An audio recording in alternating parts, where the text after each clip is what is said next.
check out our streaming schedule for this week. We've got tons of content in terms of the NFL and college football, as we're going live just about every single day this week. So make sure you hit that notification bell so you don't miss a single moment where we go live. And now, on with our feature presentation. Ever since Nickelodeon nailed its alternate broadcast during the 2020 wildcard round between the Chicago Bears and the New Orleans Saints, in a broadcast that you can learn more about by clicking the card in the upper right corner, the question has been raised. What other properties can we try to do an alternate broadcast for? What other properties can we shoehorn into sports to increase their appeal and bring in fans of a particular show who might not be fans of the league? And for the most part, all of these alternate broadcasts having nothing short of failures. The NBA tried this with Marvel a few years ago, and that was a train wreck. On the NFL side, we saw Amazon try this for 2 years with Dude Perfect, and that was such a disaster that it didn't even come back for 2024. You can learn more about how bad that broadcast was by clicking the card in the upper right corner. And then with ESPN, they tried this last year with Toy Story. And while the Pixar franchise might be incredible, it did not translate whatsoever in a broadcast, with a broadcast being full of glitches and being way too confusing for kids to understand. There were way too many snakes in the boot on that one. You can learn more about that broadcast by clicking the card in the upper right corner. But Disney, determined not to give up, decided to try another alternate broadcast this year. As for the 2024 season, they decided that the battle between the Cincinnati Bengals and the Dallas Cowboys would be taking place in the town of Springfield, located in one of the 50 states of the United States, or 49 states if you don't recognize Missouri. It makes tons of sense that the Simpsons would get involved in some NFL action. The show had been around for 35 years, or nearly 40 if you count its time on the Tracy Ullman Show. And with over 770 episodes and tons of memorable characters, there are references to be made and tons of fans for what many consider to be the greatest animated show of all time, especially during its heyday in the 1990s. We've seen The Simpsons take on football and the NFL before. We've seen NFL players guest star on the show, and we've seen it as one of the lead-out programs to the Super Bowl. So having a game tie into The Simpsons, with the battle being a football game between Bart and his friends against Homer and his friends, that all takes place in Homer's mind because he passes out on the couch after eating too much? Yeah, in theory, I can get behind that. And speaking of things that I can get behind you hitting that like button down below, subscribing, and turning on the notification bell so you don't miss a single video that we post on the channel. We post every single day about the weird and the wacky history of the NFL, and we do a lot of broadcast-related stories like the one in today's video. So if you like that sort of stuff, then this is the place for you. Thanks in advance for your support as we try and hit 70,000 subscribers. And while the game itself was really close, really competitive, and really entertaining, with the Bengals winning at 27-20 in the final 2 minutes, how was the actual broadcast? As someone who loves The Simpsons, and as someone who loves watching football, as in the perfect demographic for something like this, what did I think of this broadcast? Well, this was a broadcast of contrasts. Don't get me wrong, there was some good that came from this, and this was miles better than the Toy Story alternate broadcast that ESPN put out last year and miserably failed at. And we're going to get to the good in just a little bit, because you might be surprised to hear my take on this endeavor. But there was also a lot of stuff that did not work and needs to be improved upon. What was interesting about this game was that even though the Bengals and Cowboys were two terrible teams entering, with the Bengals at 4-8 having next to nothing to play for, and the Cowboys at 5-7 needing an absolute miracle, the game could not be flexed out because of this broadcast. Seriously, this alternate broadcast and the work done here was the reason why the game could not get flexed out of the Monday night time slot the same way that other primetime games can get flexed out, as they already had all the drawings and the voiceovers done. And it's not as though they could do it live, since live animation puts a terrible strain on the animator's wrists. So you would expect there to be a ton of effort put into things such as the animations and the pre-recorded pieces, as in the parts and the control of the broadcast. Obviously, you can't control what happens on the field, but in terms of the pre-recorded stuff, you can absolutely control that. Yet, there were times where the broadcast copped out or just plain and simple got things wrong that would have been caught with one simple proofread. There were times where they got frustratingly lazy and incompetent. As an example, this is how the game started with the coin toss. Tails. The other one. Tails. Well, you little... Seems innocent enough, right? Fun little gag to show that the Bengals won the toss. However, in actuality, that wasn't what happened.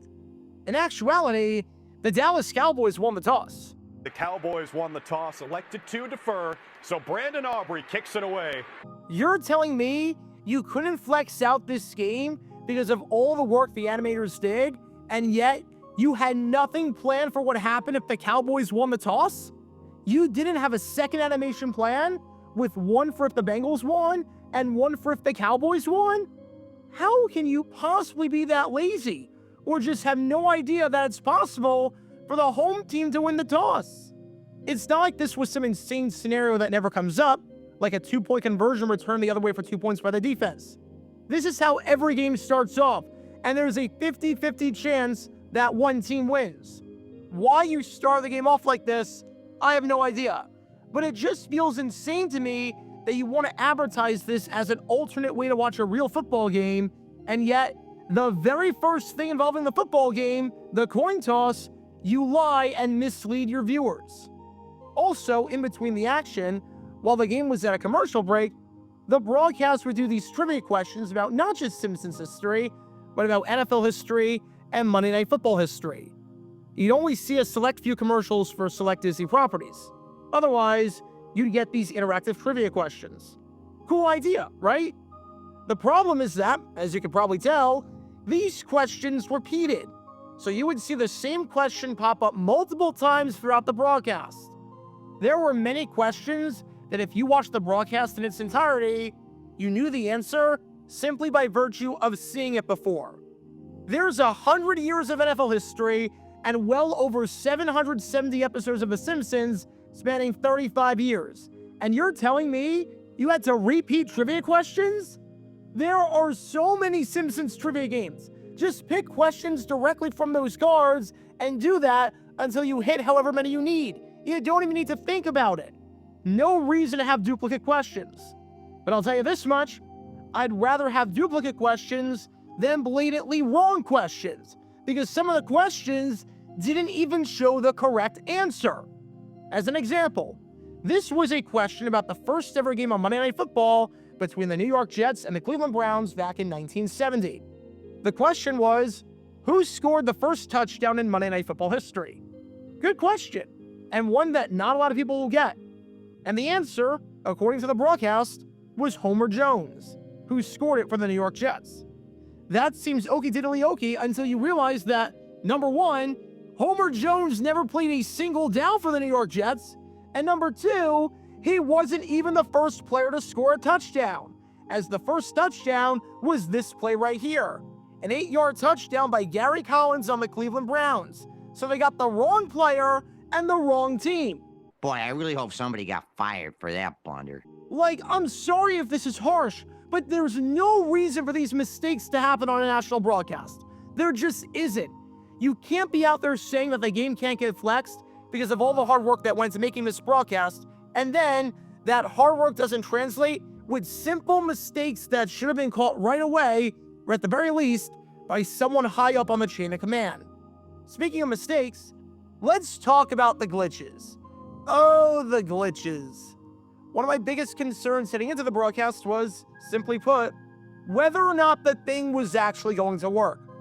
The Toy Story broadcast was littered with glitches and moments where you could either not see the play or you had no idea what was happening on the field. As for this broadcast, yeah, it was more of the same, unfortunately. The technology is not there to pull this off. Far from it, in fact. Nothing really changed over the course of a year, and that's despite the fact that this game was on a 2-minute delay from the main broadcast, which we'll talk more about in just a bit.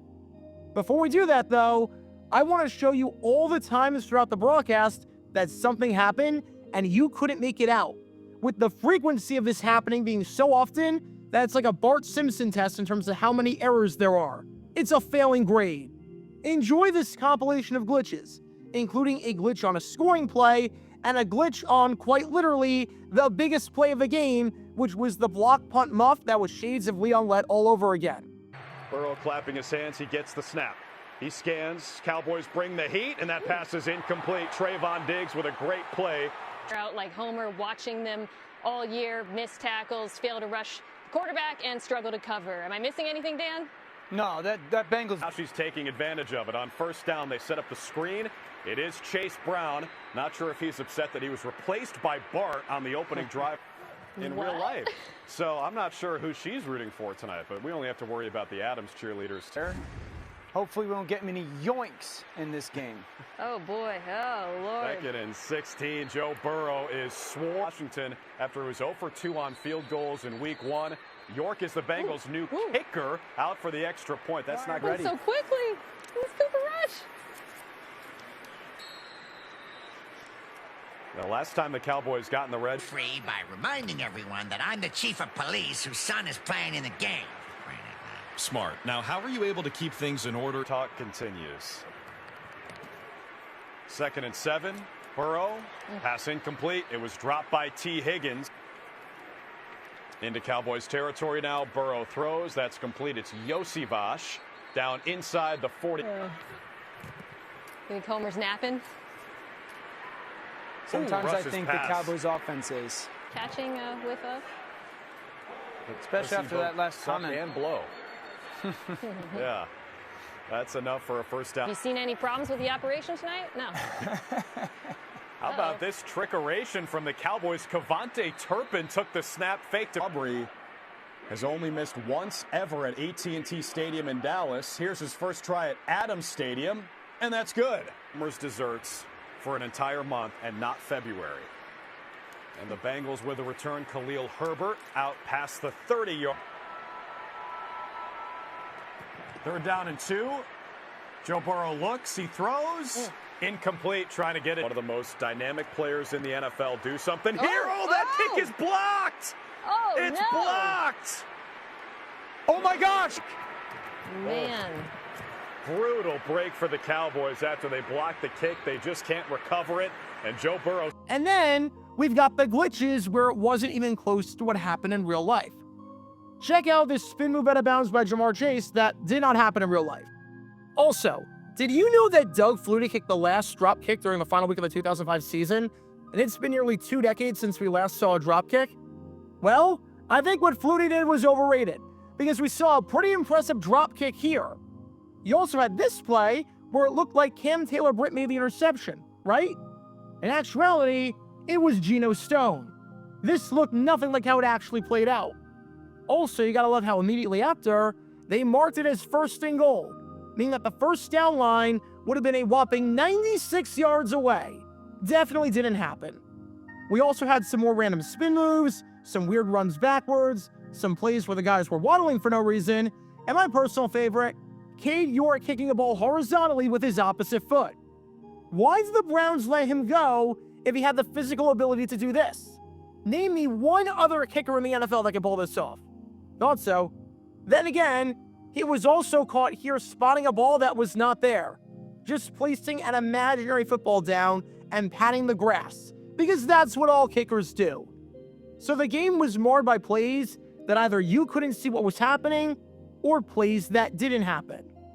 As for the plays that did happen that you could see, remember what I said, that this game was on a 2-minute delay. If you were watching this on ESPN+, when the Cowboys kicked off to the Bengals to start the game, in real life, the Bengals had already punted the ball back to Dallas. That's how far behind it was. I completely get why there would be a delay. It stinks, but I get it. The problem is that you knew a big play was coming and was going to happen every time because the game was spoiled by the animators. How was it spoiled? Because every time a player not named Bart or Homer appeared on screen, you knew that they were going to do something productive. Every time one of those players appeared, you knew that they were going to get a sack or make a huge tackle or get a first down. The animators let you know what was coming well before it actually happened. So if you saw Lisa out there on offense, you knew she was going to get the ball and get a first down. You can see it with all of these visuals. With the exception of Milhouse, because that was the whole point, not once did a character appear on screen during the game and not make the play. Why not just leave him out there for the entire game? Replace Jamar Chase with Lisa Simpson for the whole game.